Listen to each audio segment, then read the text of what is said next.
कधी नव्हे ते पौर्णिमा अमावस्येला गेल्यासारखं आम्ही बाजारात जातो, मग आमच्यासोबत अशी तर फजिती होणार आहे. आता असं काय झालं होतं आमच्यासोबत ते सांगतेच तुम्हाला. त्या अगोदर ना दुपारी गेलो होतो आम्ही बाहेर, म्हणजे रोहिणीचं काम होतं थोडंसं. आता ते काम तर काय झालंच नाही. म्हटलं आज शनिवार होतं तर येता येताना बाजार करून यावं. त्या अगोदर ना आम्ही फिरून फिरून दमलो होतो, त्यामुळे म्हटलं पहिल्यांदा गार प्यावा म्हणून उसाचा रस घेण्यासाठी आलो होतो. ते म्हणतात ना अति काही संकटात नाही. आता दुपार झाली होती आणि बाजार करून जायचं होतं, त्यामुळे वेळ होईल म्हणून ना गडबडीत उसाचा रस घ्यायला गेलो तर ते खाली सांडलं. असं त्यानंतर आम्ही बाजारात आलो बघा. बाजारात आले आम्ही बाजार करायचं सोडून हे काय बघत बसलो होतो.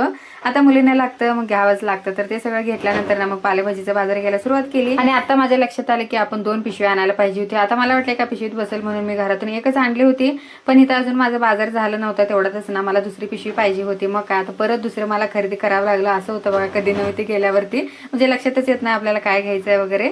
त्यानंतर बघा बाजार करून आलो घरी. आल्यानंतर बघा पहिला आम्ही ना खाण्यावरती ताव मारला. हे काम माझं वाट बघत होतं. आता भाजीपाला सगळं ना फ्रीजमध्ये ठेवून द्यायचं होतं. आता निवडून ठेवलं एवढं तर काय कॅपॅसिटी नव्हती, कारण मी ना खूप दमले होते, त्यामुळे हाय तसं सगळं मी वेगवेगळं करून ठेवून दिलं.